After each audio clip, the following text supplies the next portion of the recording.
speak with you. Congratulations on your next fight on the 27th with Abigail Montez. Or how do you feel? Is Claressa the boxer different from Claressa the MMA fighter? Are there any differences between the two? Wow, first time I ever been asked that. Wow. I would say when I think about myself inside of boxing, I never have I don't have many doubts and I don't have many frustrations.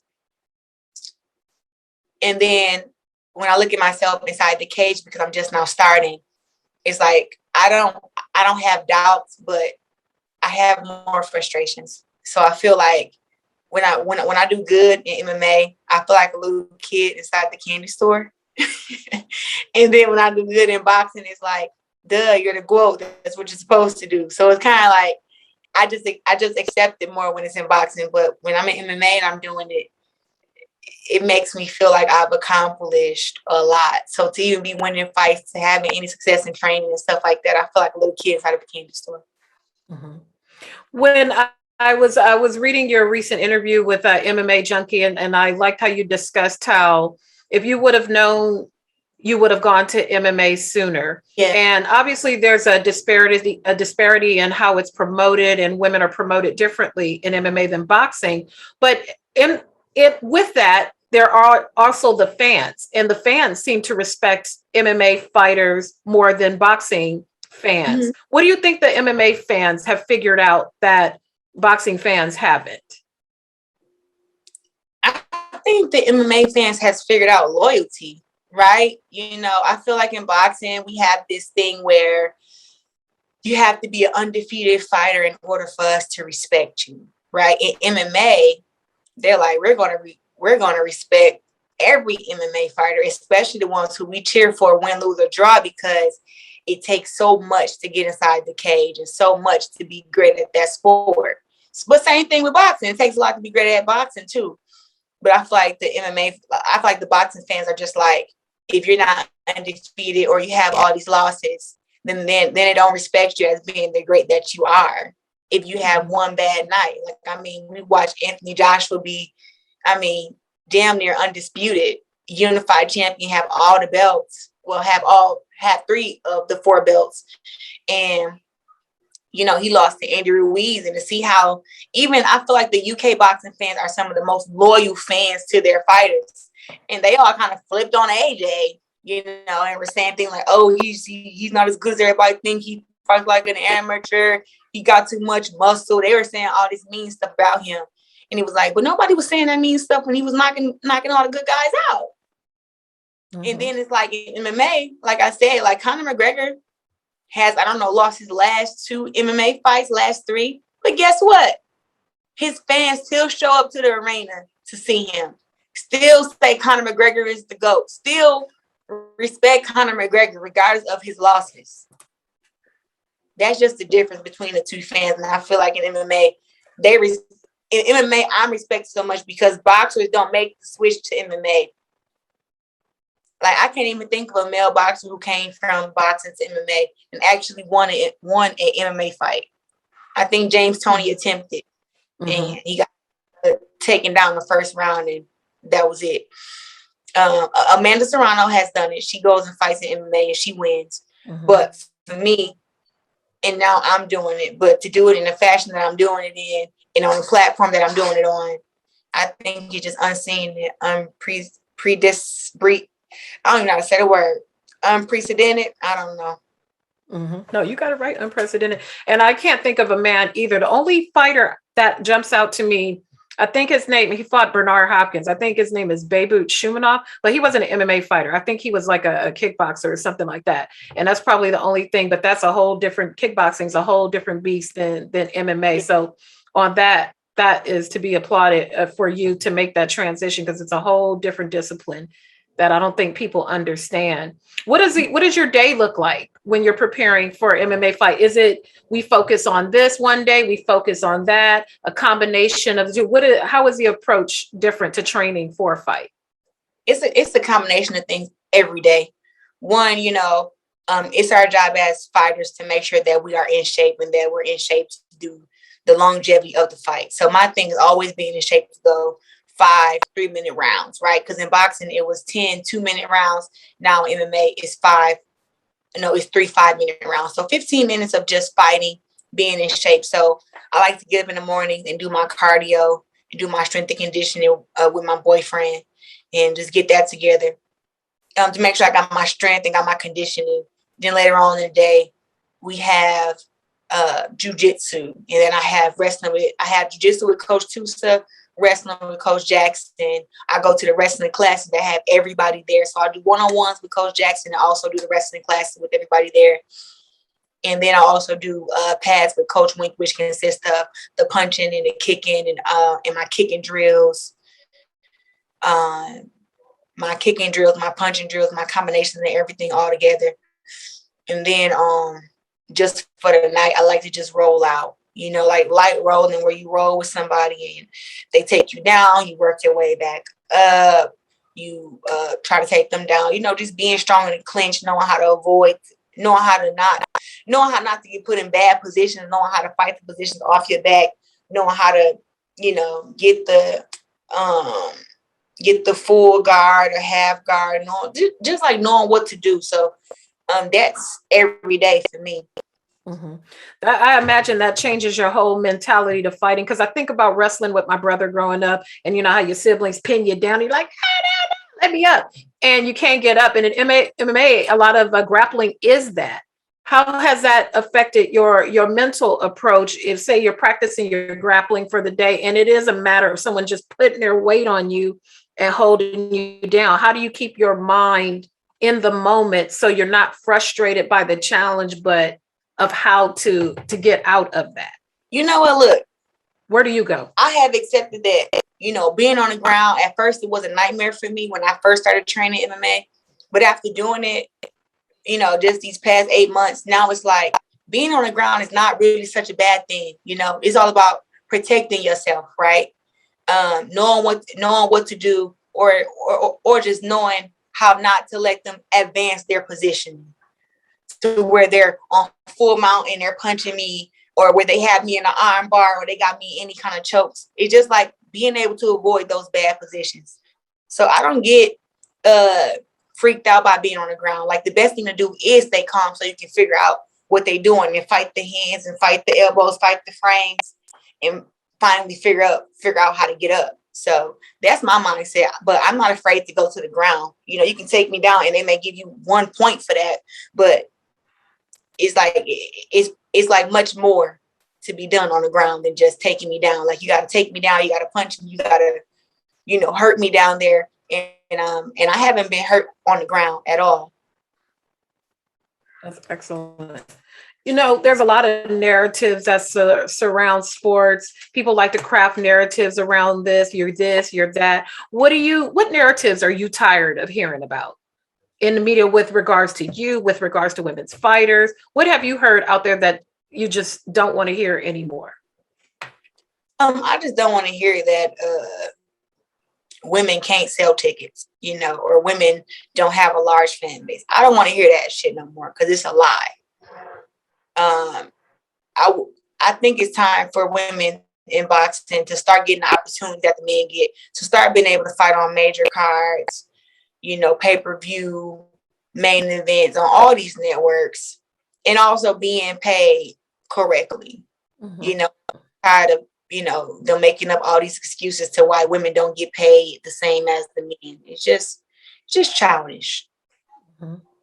I love when you speak out, because all eyes come on what you say, and it's all about the messenger and not the message. And everything that you're saying is not wrong about the pay gap, about the loyalty of fans, about, just what you've consistently said throughout your career. Why are people so quick to shoot the messenger? In this case, you, because what you're saying is not wrong. I could pull in Floyd. Floyd could say the same thing, and people will be polarized by Floyd for other reasons, but the message itself, they'll listen to the message. Why do people want to shoot the messenger? I think people want to shoot me down because, one, I'm a confident female woman. Well, female fighter, sorry. Mm-hmm. I'm a confident female fighter. That's why they want to shoot me down. I'm also what they consider a cocky female Black fighter. And I think that when they hear their people just not used to hearing women speak out the way that I do, and I don't speak out, I don't yell, I don't scream. I just deliver the message, right? Mm-hmm. And I deliver it with the intent to where, that it's serious and that I believe it's the truth.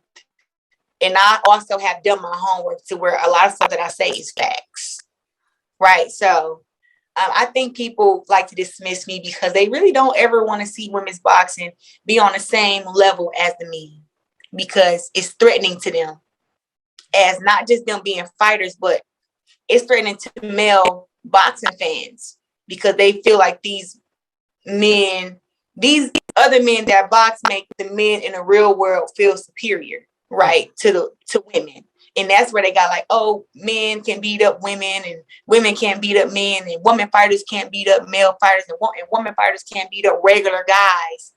It just makes them feel like they're on a level of that when like the truth hurts. And the truth is, as much money as Jake Paul has been paid to fight, I should have been paid 10 times more to him, because if me and him was to ever fight, I would beat him in the fight. People get mad when I say that because they, oh, he's a man and he's stronger than you. He might be stronger, but when has the strongest person in boxing won the boxing match just because they were stronger? You got to have speed, power, skills. You got to have a brain. You know what I'm saying? You got to have experience, and that I hold over Jake Paul. And I think that when I speak of these things, and when I speak these things, I think that men get intimidated because they know it's true. And so they want to shoot the messenger, but they get mad because I'm not the only one in the world who recognize facts. Mm-hmm. We see battle of the sexes matches in other sports. Do you think it's possible? Can it happen? Give me 1 second. Mm-hmm. Oh, no problem.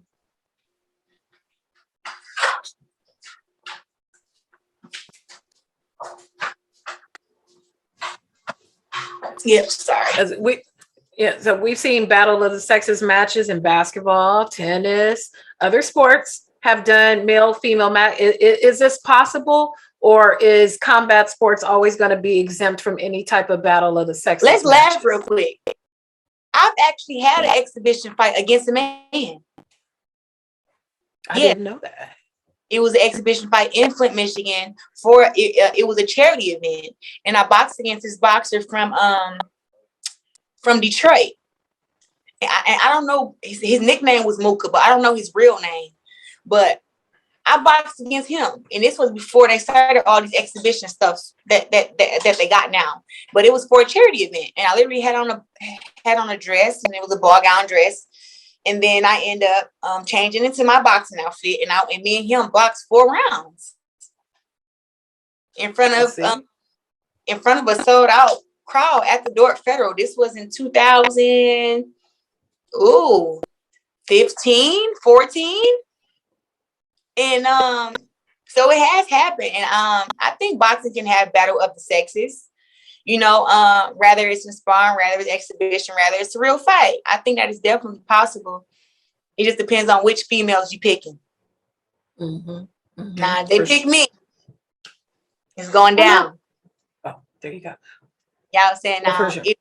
if they pick me to fight and it's against a guy at 154, 160, 168, you're gonna be in for a real treat. But there are just some women also who feel like they can't do anything with men. I'm not one of those women. So I would say it's only for the women who actually grew up in the gym boxing against guys 24/7 against grown men. I still spar grown men now to get ready for my boxing fights, because I can't even spar against women because I just hit too hard and I run them away. Really. Mm-hmm. Speaking of other women fighters, people try to create these things in the media where, oh, you guys, no one likes each other, and it's this and it's that, and there's no camaraderie. And when it comes to you, the women rally around you. I look at how Amanda talks about you and Franchon Cruz Dezern, and it seems to be like a real camaraderie around women. Why do do you think people ignore that? Because they want to make it like you're on an island by yourself and everyone's like, ah, Clarissa's the big bad wolf. We don't mess with her. But the women, other fighters really rally around you on your fight nights. They talk it up. They post about it. They tweet about it. But people just act like, oh, no, nobody likes her. There are a lot of girls in boxing who don't like me. And they don't like me because of how great I am. It's like I've never really done nothing to. I haven't ever done anything to them. They just don't like me because they want to be me. So those girls can go to hell, and I don't like them forever. Okay. But for women who are, I think the women who are fans of me have so much respect for themselves and so much respect for the sport and just not intimidated by my greatness, right? Because they have their own greatness. And that's why I feel like me and Flint Strong Cruz have so much love for each other. Me and Amanda Serrano have love for each other. Michaela Mayer, that's another one who rallies around you. Mm-hmm. Michaela Mayer, Jenny Fuge. I'm a huge fan of Katie Taylor, but I don't know if she's a fan of me. But I'm never a huge fan of people like to prop you two against each other, but I've never heard her say disparaging things about you, and vice versa. I've never heard you say disparaging things about her. Yeah, exactly. But they always want to make it seem like I'm just down in all these women, and I haven't. And I show these girls a whole lot of respect, and I'm always there when they fight, supporting them. The ones who have respect for me, of course.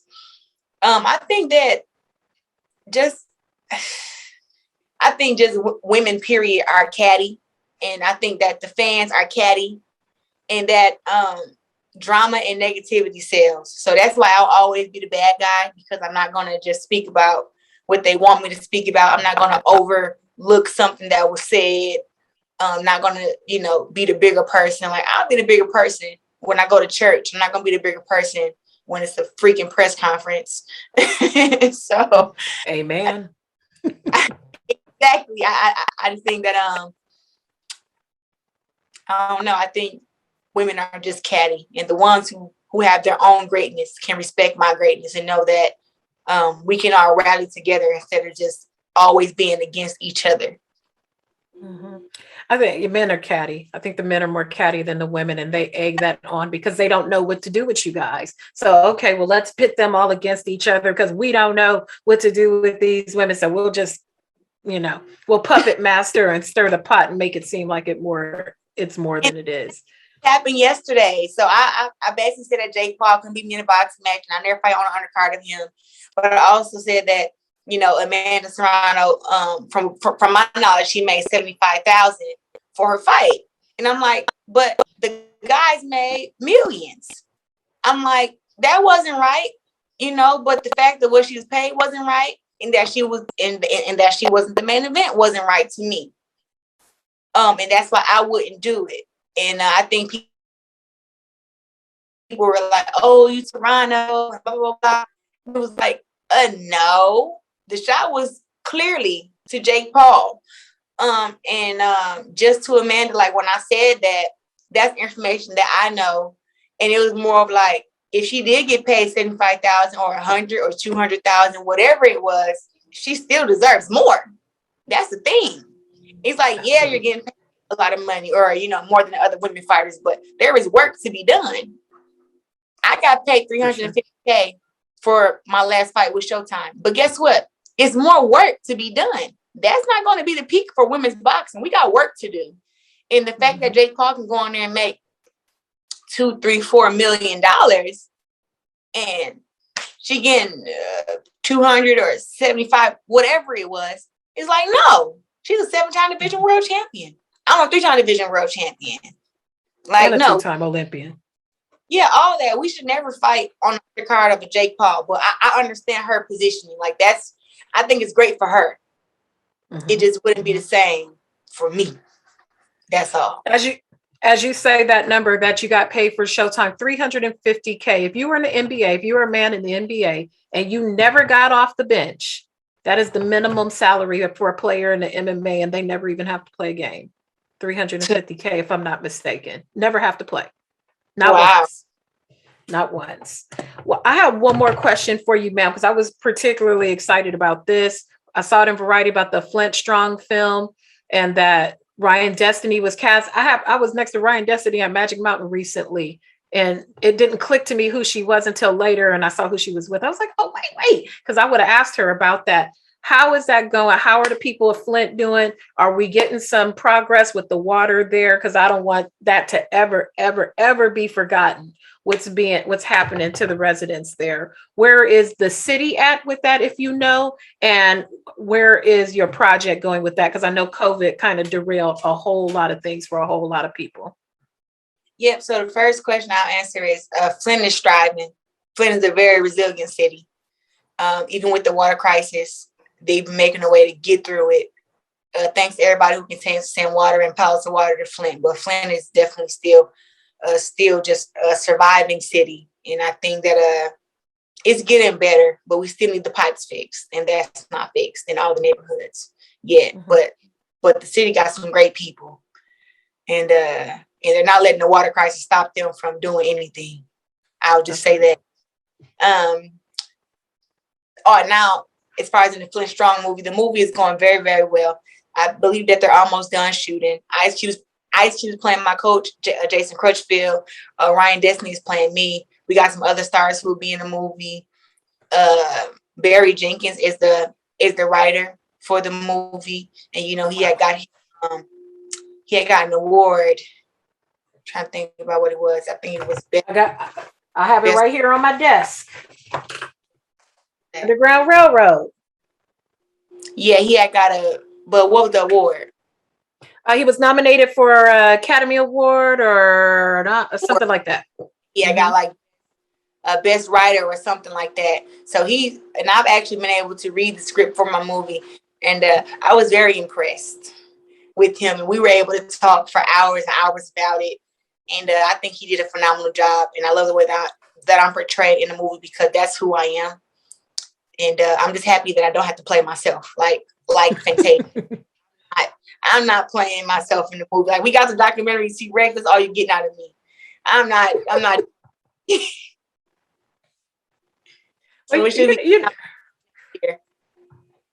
Well, that's amazing. Well, Ms. Shields, I am a fan of yours. I enjoy what you do. Please keep doing what you are doing. You are making a lot of people proud, a lot of Black women, a lot of Black children proud to see you continue to elevate. So thank you for your time. I appreciate talking to you. You're welcome. Thank you. Have a great day.